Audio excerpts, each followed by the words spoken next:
All right, so y'all go ahead and do the factoring and the math knowledge question for today. Pause the video, and then once everyone is finished, you can unpause the video, and I'll go over the correct answers. So for the factoring, you should have x plus 4 times x plus 4, or you can write x plus 4 squared. For the math knowledge question, we're reflecting it across the x-axis, which is right here. And so it's going to get pushed down here into the fourth quadrant. So none of these three are going to work. These two circles are going to be really close to the x-axis, and then this third one is going to be a lot further away. So not J, but K would be your answer. Okay, we're going to look at lesson 30 today. We're looking at addition of vectors. So hopefully after this lesson you'll understand how to add vectors. If you have vectors that are in polar form is where you have 2 at 50 degrees and maybe 3 at 40 degrees. You can only add them together if the angles are equal or if they differ by 180 degrees.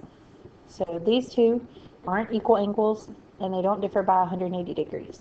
So that's rarely going to happen where you can add them with equal angles or differing by 180 degrees. Usually you're going to have to do something else. So if they're not equal or opposite, you have to put them in rectangular form to add them together. And then you're going to take your horizontal components and add them together, and you're going to take your vertical components and add them together, and that'll give you your resultant. So we want to find the resultant of these two vectors. So the first thing you have to do is graph them. So 4 at 20 degrees is going to be in the first quadrant. And then 7 at negative 230. This would be negative 90 degrees. This would be negative 180 degrees. And then if we went all the way to the axis again, that would be negative 270, which is too far. So if we went 180 degrees, we need to go another 50 to get to the 230. And then our hypotenuse is 7. So now we need to find the x and y value for each of our triangles. So for this first one, we would do the cosine of 20 equals x over 4, and then you would multiply by 4. And your x value would be 3.76. And then for your y, you would do sine of 20 equals y over 4, and then multiply by 4 on both sides. And that would give you a y value of 1.37. For this other one, to find our x and our y, we would again use cosine and sine. So you're going to multiply by 7, and that gives you 4.50 for your x. And then you do sine of 50 equals y over 7, and you're going to multiply by 7 again, and that'll give you y equals 5.36. So that's putting them into the horizontal and vertical components. From there, we need to put them in rectangular form. So this first one, we went to the right and up, so those are both positive. So 3.76i plus 1.37j. For this next one, the x is negative because we went to the left, and then the y is positive. So negative 4.50i, and then plus 5.36j. So if you add those together, you should get negative 0.74i, and then plus 6.73j. And so that would be your answer in rectangular form. But they gave it to us in polar form, so we need to put it back into polar form. So we're going to graph it.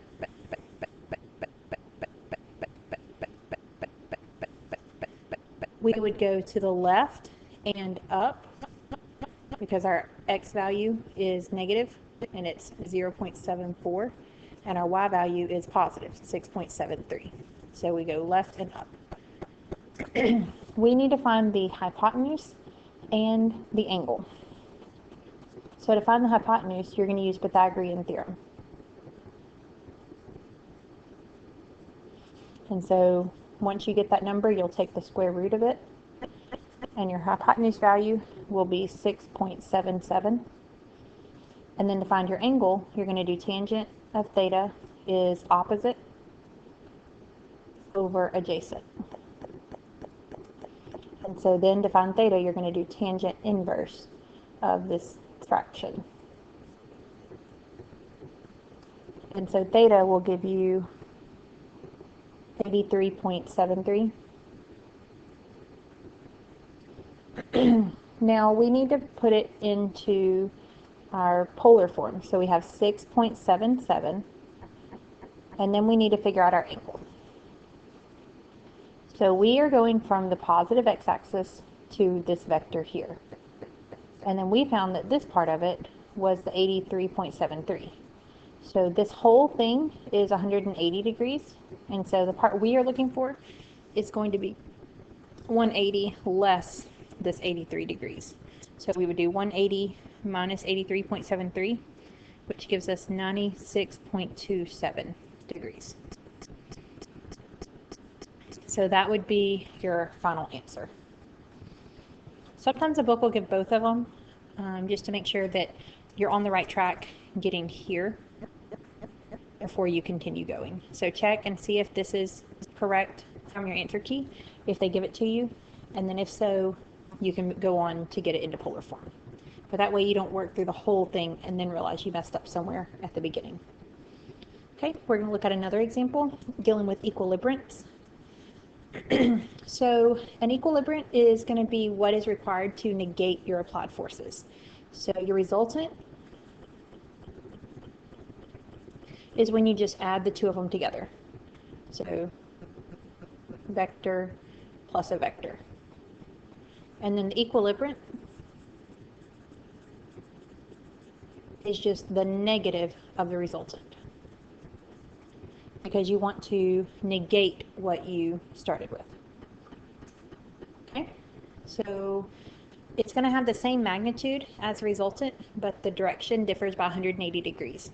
So you can either change the number here, and you have your angle, or you can take your angle and subtract the 180 degrees. So either one of them will work. There are 4 different ways you could write the answer, and the book usually only gives one, so you just have to check and make sure that your form is just another way to write whatever form they gave you. So looking here, it tells us we have 2 forces, and we want to find the equilibriant. So whenever it asks for the equilibriant, you're still going to start off by finding the resultant.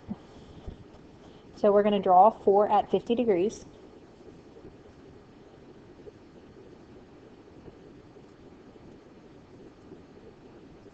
And so we need to find our x and y. And so you're going to do cosine of 50 equals x over 4, which is 2.57. And then you're going to do sine of 50, which is y over 4, and multiply by 4.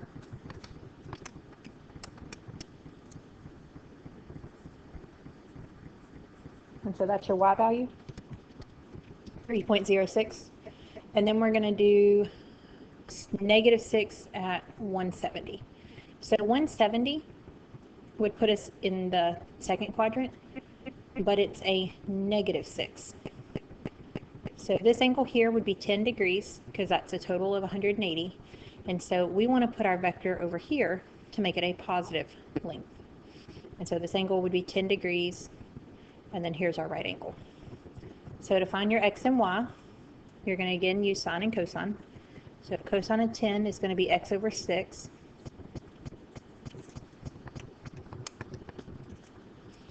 And so your x value will be 5.91. And then the sine of 10 is y over 6. So 6 sine of 10 is 1.04.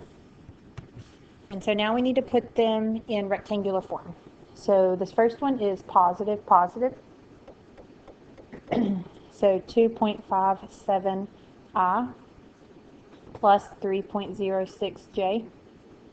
And then this next one is positive, negative. So 5.91i minus 1.04j. So if you add those together, you get 8.48i and then plus 2.02j. So that's the resultant.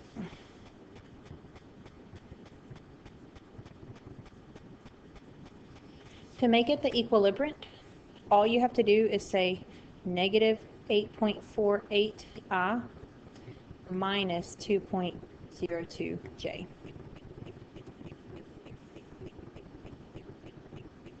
So that would give you your equilibrant.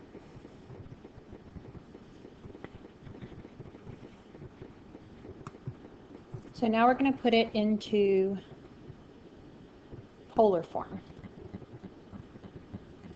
So if we go to graph it, we're going to go to the left and then down because they're both negative.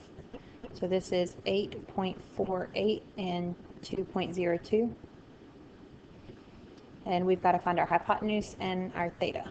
So to find your hypotenuse, you're going to use Pythagorean theorem. And then you're going to take the square root. And then from there, your h should be 8.72. And then if you do tangent of theta, you're going to do 2.02 over 8.48. And so theta would be tangent inverse of 2.02 over 8.48, which is 13.40. So to find our angle, we start over here and we go 180 degrees to get right there, and then we have to go our theta. So we would do this number plus 180 degrees. So if you put it into polar form, you'll have 8.72, and then your angle would be 193.40 degrees. But remember that you can have 4 different ways to write this.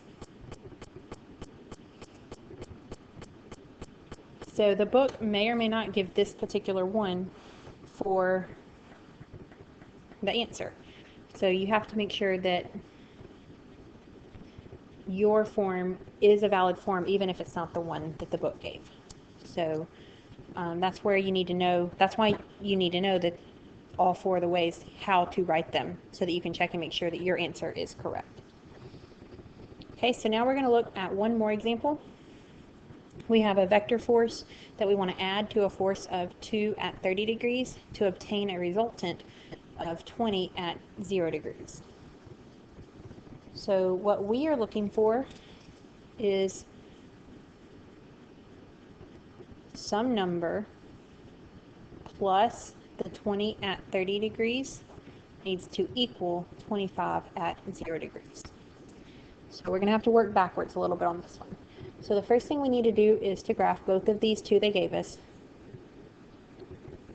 and find them into, or put them into rectangular form. So if you use your sine and cosine to find your x and y,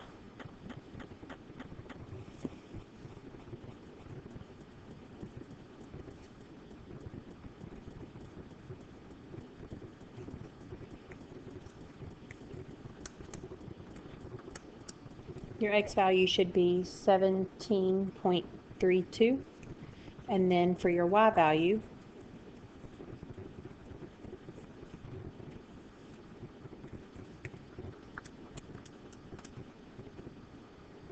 you should get 10.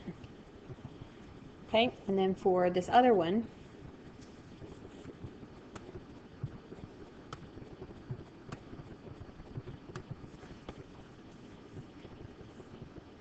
at 0 degrees means that it's right here.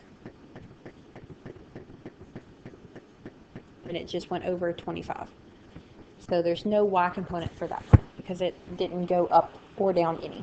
So this first one would be 17.32i and then plus 10j. And then this other one, the resultant is 25i plus 0j. So we need to know what is our value here and what is our value here. So A plus 17.32 has to equal 25. And B plus 10 has to equal 0. Because these two add up to 25 and these two add up to 0. So that means that A would have to equal 7.68 and B would be negative 10. So if we put it in rectangular form, it's going to be 7.68i minus 10j. And then we just have to put it back into polar form. So when we go to graph it, we're going to go over 7.68, and then we're going to go down 10 because it's negative. And then you need to find your angle and your hypotenuse. So you'll find your hypotenuse using Pythagorean theorem.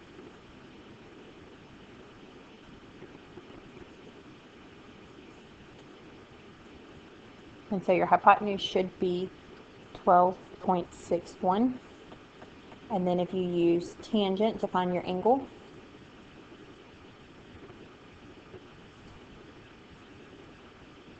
you'll end up using tangent inverse. And your angle should be 52.48 degrees. So when we go to write our answer, we can do 12.61, and then the angle, we can just go down to our vector and just make it negative 52.48 degrees. If you wanted to make it a positive angle, you would just do 360 minus this angle to get your angle that you would put. So again, there are 4 different ways you could write this technically. So if yours isn't the exact same one as the book, just check and make sure to see if maybe yours is just another form for the same vector.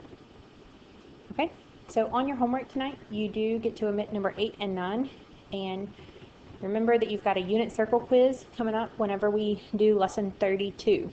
So whatever day you end up doing lesson 32, before the lesson happens, you will have 10 minutes to do your unit circle quiz. If y'all want, I do have some dry erase unit circles in the classroom that y'all can practice. If you want to practice it on a dry erase board rather than trying to draw it out on paper, that's fine with me.